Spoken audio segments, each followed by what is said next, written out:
Merci pour cette introduction et effectivement, je vais prendre le relais sur les leviers pour une gestion durable des sols viticoles à travers l'élaboration du projet Vertigo. Ce projet Vertigo, il est mené au sein de la Chambre d'agriculture de la Gironde, cofinancé par le CIVB, il court jusqu'en 2020. Il est mené en partenariat avec différents INRA, Bordeaux, Dijon, Montpellier. Et l'enjeu premier de ce projet-là, c'est d'apprendre à gérer les couvertures végétales dans l'espace et dans le temps pour, d'une part, maîtriser la concurrence hydrique et minérale induite par les couverts végétaux en fonction des contextes pédoclimatiques et des objectifs de production viticole, et d'autre part, maximiser les services écosystémiques associés à ces couverts à travers la protection des sols, l'entretien de la fertilité, la préservation de la biodiversité. Donc ce projet Vertigo, il s'étend sur un réseau d'une douzaine de parcelles qui sont réparties un peu partout en Gironde et également en Dordogne. Le but était d'avoir une bonne représentativité des types de sols et également des objectifs de production avec différents cahiers des charges. Et donc l'ensemble de ces parcelles, sur l'ensemble de ces parcelles, on a la moitié en agriculture biologique et l'autre moitié en agriculture conventionnelle. Bien entendu, c'est de répondre, l'objectif d'avoir séparé les parcelles en agriculture biologique et conventionnelle, c'est de répondre aux enjeux des viticulteurs à travers ce dispositif. Donc, en parlant du dispositif, donc chaque parcelle, donc sur ces 12 parcelles, chacune est séparée en deux au niveau de la moitié, et on a une partie sur laquelle on mène des pratiques dites alternatives. On va revenir, je vais les définir en suivant, et une partie l'autre partie de la parcelle sur laquelle on met en œuvre, c'est les pratiques du viticulteur qu'il a l'habitude de faire communément. Et sur ces deux parties-là, on suit bien évidemment les performances, parce que l'objectif c'est de mesurer les différences des deux systèmes mis en œuvre à travers des pieds de vigne identifiés, marqués. Et donc on verra sur quels aspects on suit les performances. Donc les pratiques alternatives mises en œuvre, la première des pratiques alternatives mises en œuvre, ça concerne les engrais verts. Donc les engrais verts sont des espèces annuelles qui sont semées avant ou après vendange. Voilà. Je laisserai plus la main à mon collègue Eric Maille là-dessus de Agrobio Périgord pour en parler. Donc je vais me contenter de dire sur cette première pratique alternative qu'on fait partie des précurseurs sur ces engrais verts, puisqu'on a initié les engrais verts sur les réseaux de parcelles expérimentales au sein de la Chambre d'agriculture à partir de 2013. Et le choix des couverts végétaux hivernaux se porte en fonction de différents critères. Le premier critère, le type de sol, à travers la texture, le pH, c'est-à-dire l'acidité, la basicité de mon sol. On retrouve également le profil de perméabilité avec l'hydromorphie, la teneur en matière organique et également le rapport carbone-azote. Et on se base aussi sur la flore naturelle qui est présente pour définir nos mélanges en fonction des problématiques que l'on rencontre. Et enfin, sur la vigueur et le rendement de la vigne pour s'orienter sur tout ce qui est choix de légumineuses. Voilà. Donc deuxième volet de pratiques alternatives que l'on met en œuvre sur ces parcelles, ça va être la gestion extensive des couverts naturels. Donc ça c'est pareil, c'est un projet qu'on mène maintenant depuis 2013 sur nos parcelles expérimentales. Donc on a pas mal de recul sur cette thématique-là, et il y a un important travail de recherche qui a été mis en œuvre et qui nous a permis de définir que ce sont les pratiques culturales qui impactent le plus les couvertures végétales naturelles dans les parcelles de vignes. Et donc l'intérêt de ce constat-là, c'est de se dire qu'à partir d'une meilleure connaissance de ces couverts, on va pouvoir mieux les gérer. Donc là, c'est une petite photo qui illustre mes propos, puisque c'est une parcelle de vigne où on a enlevé les pieds de vigne et on voit donc 6 mois plus tard encore les stigmates sur la flore en fonction des pratiques qui ont été entreprises dans les interrangs et les rangs. Donc c'est assez flagrant. Et donc, pour faire un petit peu le focus sur cette pratique alternative-là, donc de gestion extensive des couverts naturels, ça va être quelle gamme de pratiques culturelles va impacter ma flore adventice. Donc, première gamme de pratiques culturelles, donc c'est l'application d'herbicides, le travail mécanique intensif. J'ai essayé de les regrouper. Pourquoi ? Parce que ça va impacter la flore assez profondément. On a des phénomènes connus d'inversion de flore avec l'utilisation des herbicides, et ça va également favoriser les espèces annuelles à cycle court. Et donc ça, ce sont des espèces très concurrentielles qui vont consommer beaucoup d'eau et d'azote, et forcément au détriment de ma vigne. Donc le but du jeu, ça va être forcément de s'affranchir de ces espèces-là dans les parcelles de vignes. Et on va retrouver par exemple du géranium disséqué, du senson vulgaire, de la morelle noire ou encore de l'érigeron du Canada. La liste, bien entendu, n'est pas exhaustive. C'est des espèces assez représentatives, emblématiques et qui parlent à la plupart des viticulteurs que j'ai mis en évidence. Donc deuxième gamme de pratiques, donc ça va concerner la gestion extensive, le travail mécanique en surface et peu fréquent. Et là, pour le coup, on va favoriser des espèces plus annuelles à cycle long. Donc là, j'ai illustré avec le Mibora minima, avec le Mibora minima et la Matricaire camomille. Et là, pour le coup, ce sont des espèces peu concurrentielles puisqu'elles réalisent leur cycle de développement hors période estivale. Et donc, de fait, elles sont elles vont peu consommer d'azote et d'eau pendant la période estivale. Et dernière gamme de pratiques, donc les tontes rases et fréquentes. Et là, pour le coup, ça concerne pas mal les interrants dans le Bordelais. Et on va favoriser les espèces vivaces à reproduction végétative qui vont former des stolons ou des rhizomes, comme on peut voir sur le petit schéma en haut à droite. Et donc, ce sont des espèces qui ont également un port aérien assez limité, qui vont former des rosettes. Et on retrouve des espèces de type plantain lancéolé, pissenlit dent de lion, agrostis solonifère, donc c'est ce que souvent les viticulteurs appellent chien-dent, pâquerette et porcelle enracinée. Et donc le constat, effectivement, c'est que aujourd'hui, les pratiques mises en œuvre dans les vignobles bordelais, qui font le focus sur le travail sous le cavaillon ou les herbicides et les tontes assez intensives dans les interrants, favorisent des espèces très concurrentielles vis-à-vis des ressources en eau et en azote pour la vigne. Donc le but du jeu, ça va être d'essayer de limiter ces populations-là pour avoir un meilleur partage des ressources. Donc par rapport à ça, c'est pour ça qu'on en est arrivé à la gestion extensive de ces couverts naturels. Donc l'objectif, c'est d'augmenter la diversité, notamment les espèces annuelles à cycle long, pour générer moins de concurrence. Et les leviers techniques qu'on a à notre disposition, c'est tout d'abord diminuer le nombre de tontes en saison, 1 à 2 tontes maximum. Donc là, c'est toujours ce qu'on met en œuvre de façon concrète sur le réseau de parcelles Vertigo. La première tonte la plus tardive possible. L'enjeu, c'est de laisser les espèces annuelles à cycle long se développer, se reproduire et prospérer durablement dans les parcelles. Et également diminuer la hauteur, augmenter la hauteur de coupe, avoir des tontes les moins rases possibles. Et enfin, le renouvellement. Alors, ce qu'on fait sur les parcelles du réseau Vertigo, c'est que tous les 3 ans, on intervertit les interrants semés avec les engrais verts, avec les interrants où on a laissé la flore naturelle. L'objectif, c'est que de toute façon, de façon inévitable, la flore spontanée, si vous laissez les enherbements prospérer et même si on met en œuvre une gestion extensive des couverts, on va avoir un gain en espèces vivaces qui sont assez concurrentielles et c'est pas ce qu'on recherche.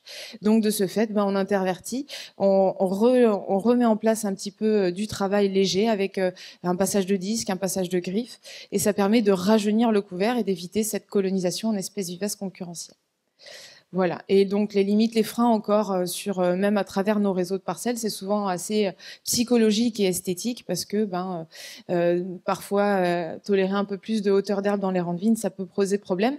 Même si ce qu'on voit à travers les réseaux, c'est qu'aujourd'hui les changements floristiques que l'on observe, ils sont assez bénéfiques puisque les espèces qui évoluent de plus en plus sur nos parcelles expérimentales sont des espèces qui ont des développements aériens assez limités et qui sont assez fleuries. Donc là, j'ai mis une photo assez représentative d'une de ces parcelles que l'on mène avec cette gestion extensive des couverts. Et donc, dans les 2 dernières gammes de pratiques alternatives que l'on teste sur ce réseau de parcelles Vertigo, on a les amendements organiques restructurants que l'on amène à raison de 20 à 30 tonnes par hectare. Donc, c'est du compost végétal. Et ça concerne en particulier 5 parcelles sur les 12 du réseau. C'était les 5 parcelles où les sols étaient les plus dégradés et où on avait des difficultés depuis 2013 à mettre en place les couverts hivernaux. Voilà, et donc dernière gamme de pratiques alternatives, et donc une des des plus importantes sur lesquelles on essaye d'avancer le plus possible. C'est l'alternative aux herbicides sous les rangs. Donc ça se fait conjointement avec l'appui de mon collègue donc qui est référent machinisme au sein de la Chambre d'agriculture de la Gironde, qui est Loïc Padois.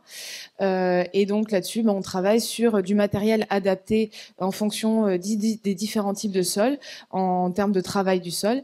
Et on développe aussi la tonte sous le rang avec du matériel assez intéressant d'un point de vue des débits chantiers. Je vous en présenterai un tout à l'heure en exemple. Donc une fois qu'on a mis en œuvre l'ensemble de ces pratiques alternatives sur notre réseau de parcelles Vertigo, l'objectif c'est bien entendu d'en mesurer les performances, puisque on va pas proposer des solutions qui ne portent pas leurs fruits aux viticulteurs. Donc de ce fait, ces performances, on les mesure déjà d'une part à travers les bénéfices observés au niveau de la vigne. On fait des études de vigueur avec des boîtes tailles, on mesure les rendements, on fait des contrôles de maturité. On a également prévu en 2020 des micro-vinifications pour regarder l'impact que peuvent avoir l'ensemble de ces pratiques alternatives sur la qualité des vins. On regarde aussi le volet fertilité, vie biologique des sols, puisque c'est de là que tout part. En tout cas, nous, on part de ce postulat-là. C'est-à-dire qu'en améliorant la qualité des sols, surtout viticoles qui sont souvent dégradés, on va réussir à amener davantage de qualité et de quantité au niveau de la vendange. Et donc, pour tout ce qui est ce volet sol, on va essayer de mesurer les bénéfices de ces pratiques alternatives à travers des analyses de sol, notamment de matière organique, de mise en œuvre de la boîte à outils de caractérisation des sols dont a parlé Maxime, donc la box. Donc cette petite boîte à outils est intéressante et je vais faire un peu plus le focus dessus, puisqu'effectivement elle a été mise à disposition fin de l'année dernière. Et donc elle rassemble une batterie de tests simples, tout public. Donc ça c'est important à souligner. Donc type test beige, test slip, réaction à l'acide chlorhydrique pour caractériser le pH, identification des lombriques. Donc c'est vraiment des caractéristiques de sol de base. Et l'objectif de cette boîte à outils pour les viticulteurs, parce qu'elle s'adresse vraiment aux viticulteurs dans un premier temps, c'est de choisir grâce à cette boîte à outils ces engrais verts et de suivre également l'amélioration de la qualité de ces sols si vous mettez en œuvre ces pratiques alternatives. Donc cette boîte à outils, elle est composée de 3 éléments clés, d'une fiche terrain. Donc cette fiche terrain, elle est présentée ici. Elle rassemble les différents indicateurs que l'on a sélectionnés à travers une importante revue bibliographique et qu'on a testé et réadapté sur le terrain sur des parcelles viticoles, bien entendu, mais les parcelles viticoles du réseau Vertigo. Et donc cette fiche terrain, elle est très simple d'utilisation puisqu'il y a toute l'interprétation qui est déjà faite. Il n'y a plus qu'à cocher les réponses, les observations sur le terrain. Cette fiche, elle s'accompagne d'un guide, bien entendu, pour mettre en œuvre la méthodologie des différents tests. Et avec l'aide de mon stagiaire l'an dernier, on a également élaboré une petite vidéo qui permet justement d'étoffer ce guide terrain, puisque cette vidéo met en image les différents tests et les différentes méthodologies employées. Et enfin, une fois qu'on a collecté l'ensemble des données à travers cette petite boîte à outils, l'objectif, bien entendu, c'est de définir la qualité de mon sol pour s'orienter vers une certaine gamme de préconisations. Et de ce fait, on a un tableau de bord qui se présente sous forme de différents radars. Et donc ces radars, on incrémente les éléments qu'on a notés dans la fiche terrain.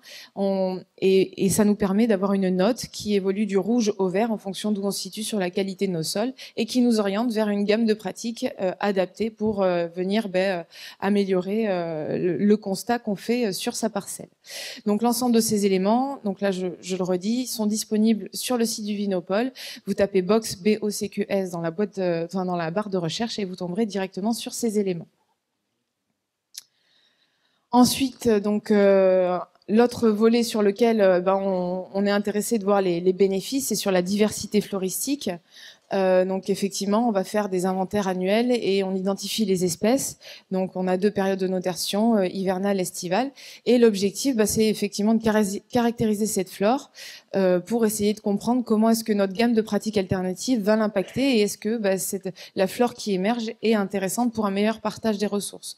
Et donc aujourd'hui, à travers les premiers résultats, effectivement, on a un enrichissement en espèces annuelles peu concurrentielles et une baisse en espèces vivaces et annuelles à cycle court qui sont assez concurrentielles. Donc la tendance nécessite d'être confirmée, mais en tout cas, on commence à avoir des premiers éléments qui vont en ce sens. Et donc dernier volet donc sur les bénéfices que l'on mesure, donc l'innovation matérielle, toujours avec Loïc Padois, mon collègue. Et donc là, vous avez 2 matériels de semis sur lesquels on a travaillé main dans la main avec les viticulteurs, parce que ça c'est très important. Le réseau Vertigo, hein, tout ce qu'on met en œuvre, on le fait avec l'aval et l'appui des viticulteurs pour qu'il y ait vraiment une appropriation de ces pratiques culturelles. Et donc là, on a le premier semoir qui est à gauche, donc c'est un semoir à simple trémie de distribution. Derrière, la distribution se fait à la volée. La trémie, elle est montée sur un cadre de herse avec un rouleau cultivateur pour assurer leur appuyage des graines à l'arrière. Et la petite particularité de ce semoir, c'est qu'il est monté avec une paire de disques en amont pour faire un léger butage en même temps que le semis. Donc là, on est sur du travail combiné pour forcément limiter le nombre de passages dans les interrants. Et donc deuxième semoir, donc là on est sur un semoir à double trémie, donc un semoir avec semis direct pour les grosses graines et semis à la volée pour les petites graines. Et la petite particularité de ce semoir, c'est qu'effectivement on a un pneumatique à la place du rouleau à l'arrière pour éviter au terrain qui est un petit peu lourd d'accrocher au rouleau. Donc voilà, on avance là-dessus, on essaye d'être force de proposition avec les viticulteurs et de co-construire et de les orienter le mieux possible pour que ce soit efficace et qu'il y ait une réelle appropriation de ces pratiques. Donc 2 exemples concrets sur les parcelles du réseau Vertigo. Donc la première parcelle de STML, qui est en agriculture biologique. C'est une parcelle en appellation Côte de Blaye. Donc sur cette parcelle, on met en œuvre des engrais verts et de la tonte extensive des couverts naturels. C'est une parcelle sur laquelle on avait de faibles rendements. Donc c'est pourquoi on s'est orienté vers des engrais verts, donc avec des légumineuses, donc pois, févrole, des sols argilo-calcaires, donc un pH basique. On s'est orienté vers le choix de la moutarde, des déficits en matière organique avec une problématique de chien dent rampant, donc on s'est orienté vers une céréale donc type avoine, et le matériel de semis donc qui est présenté ici, c'est un semoir à semis direct pour favoriser l'implantation des grosses graines à nouveau, et on est en combiné pour limiter le passage des outils. C'est un matériel de semis qui a été co-construit avec entre le viticulteur et l'atelier paysan. La destruction sur cette parcelle, elle se fait au broyeur à marteau, comme d'ailleurs sur la plupart des parcelles du réseau. On teste aussi des destructions au rouleau. L'objectif, c'est vraiment de limiter le plus possible l'enfouissement de l'engrais vert pour favoriser un effet mulch et garder effectivement la qualité, préserver la qualité des sols derrière. Et sur cet exemple-là, sur cette parcelle-là, sous le rang de vigne, on met en œuvre un travail du sol. Qui est en alternance avec des passages de tondeuse. Donc pour l'an dernier, par exemple, c'était des lames intercept à raison de 4 par an pour un débit chantier à 4 km/h et des tondeuses à raison de 2 passages par an à 2,5 km/h. Donc là, on est sur un faible débit chantier, donc c'est des tondeuses qui sont assez limitées sur l'ensemble du parcellaire. Donc là, c'est le viticulteur, on fait sa combinaison d'outils en fonction de la météorologie. Par exemple, l'an dernier, sur le printemps humide qu'on a eu, il a conservé l'enherbement sous le rang, qu'il a entretenu par des tondes pour diminuer l'effet splash du mildiou, et il a fait sauter l'enherbement sous le rang à partir de la période estivale quand on est arrivé au niveau des chaleurs. Donc, ce qui est d'autant plus intéressant sur ce réseau, c'est qu'on commence véritablement à avoir des résultats pertinents au niveau de la vigne. Donc là, c'est un premier exemple. Donc, vous avez le rendement qui est exprimé en kilos par cep, et donc le rendement qu'on a évalué depuis 2014 jusqu'à 2018 pour cette parcelle. Et on a la partie pratique alternative en vert et la partie témoin en rouge. Et ce qui est intéressant, c'est qu'on a une augmentation significative de la partie pratique alternative au niveau du rendement pour cette parcelle-là, et ce qui n'est pas le cas pour la partie témoin, où là, on a plus un rendement qui stagne.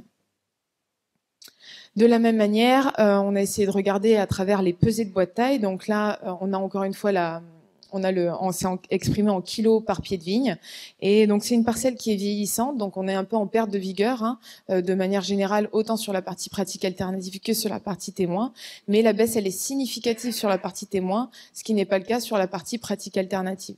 Donc il faudra voir un peu les résultats à la fin de l'année sur les pesées de bois de taille, voir si ça se confirme ou pas, et l'écart, c'est nettement l'écart entre la partie témoin et pratique alternative qui était assez faible au début. À la fin, en tout cas en 2019, il s'est largement creusé avec un décrochage de la partie témoin. Et donc, dernier volet sur lequel on s'intéressait vraiment aux performances de ce système de pratique alternative, c'est le volet qualité des sols. Et donc là, c'est un résultat de la petite boîte à outils dont je vous ai parlé tout à l'heure. Donc, c'est un radar qui présente, selon différents indicateurs que sont l'état structural, c'est-à-dire est-ce que j'ai un sol qui est grumeleux, motteux, les matières organiques, l'activité biologique, l'emmoquettement. Donc ça, c'est si l'enherbement, il est riche en mousse et en petites vivaces type régras, fétuque, et le fonctionnement du sol, donc s'il est vertical ou horizontal. Donc ça va donner un niveau d'interprétation sur la compacité de mes sols, le tassement de mes sols. Et donc là, ce qui est intéressant, c'est qu'on a la partie pratique alternative en bleu, la partie témoin en orange, et on a une nette amélioration sur la partie pratique alternative, notamment sur le volet activité biologique, avec des comptages de lombric bien plus importants. Sur le fonctionnement du sol, on a des sols qui sont beaucoup moins compacts également. Et sur l'état structural, là, on a un sol qui est beaucoup plus grumeleux, aéré, poreux, et effectivement, ce qui explique ce gain aussi en activité biologique derrière. Et dernier exemple, l'exemple donc de Nogent, la parcelle de Nogent, qui est en appellation Bordeaux Rouge. Donc là, c'est un viticulteur qui est en agriculture conventionnelle, avec un historique vraiment marqué herbicide sous les rangs. Travail des sols un fond sur deux et tonte des enherbements naturels sur l'autre interrang. Et donc là, sur cette parcelle-là, on a à nouveau mis en œuvre des engrais verts et des tontes extensives. C'était une parcelle à faible vigueur. On s'est orienté vers le choix de trèfle pour les engrais verts, des sols argilo-limonocalcaires, donc du radis chinois. Déficit en matière organique, on s'orientait vers le choix de l'avoine, qui est une céréale. Et le semoir, c'est un semoir bricolé maison, donc qui est combiné à un rouleau. C'est un ancien semoir à céréales. Et donc, ça permet de limiter le passage des outils. Et c'est également un semoir qui est peu onéreux, puisque c'est du bricolage. La destruction, elle se fait au broyeur à marteau à nouveau. Et là, donc petite particularité, sous le rang de vigne, c'est un viticulteur chez qui on a développé les tontes. Donc c'est un système de tonte un peu particulier puisque ça a été fait avec le viticulteur. On a monté des têtes de satellite avec donc sur un déplacement hydraulique, ce qui permet un débit chantier finalement assez intéressant puisqu'on est entre 5 et 5,5 km/h. Donc là, typiquement sur cette configuration d'exploitation où le viticulteur ne souhaitait pas non plus passer trop de temps sur la gestion de ses couverts, eh bien c'est une solution qui est cohérente et qui lui permet en plus de répondre à une problématique qu'il avait en particulier chez lui, puisque historique herbicide sous le rang, il a pas mal d'inversions de flore et il avait une colonisation par sous le rang de vigne, par du liseron des champs, par de l'érigéron du Canada, de la morelle, du géranium, et il en était envahi. Et ça venait donc gagner la vendange et même poser problème pour la qualité de la vendange en lien avec les régérons du Canada. Donc c'est vrai que c'est parti de ce facteur limitant-là que rencontrait le viticulteur, cette démarche d'essayer de développer ces outils de gestion des enherbements sous le rang. Et aujourd'hui, c'est un système qui va exporter sur l'intégralité de son parcellaire et donc il en est tout à fait satisfait. Et c'est d'autant plus intéressant que ce système-là, aujourd'hui, il porte aussi ses fruits sur les aspects production de la vigne, puisque initialement, la parcelle sélectionnée, on était sur un niveau de performance en rendement bien plus important sur la partie témoin en comparaison avec la partie pratique alternative. Et aujourd'hui, donc en 2018, on a réussi à inverser la tendance. Donc, il faudra voir comment ça se configure sur les prochains millésimes. Mais on a une augmentation significative de la partie pratique alternative, donc toujours en vert, d'un point de vue du rendement. Et c'est d'autant plus intéressant que on voit aussi une tendance à la hausse sur la partie pratique alternative au niveau des bois de taille.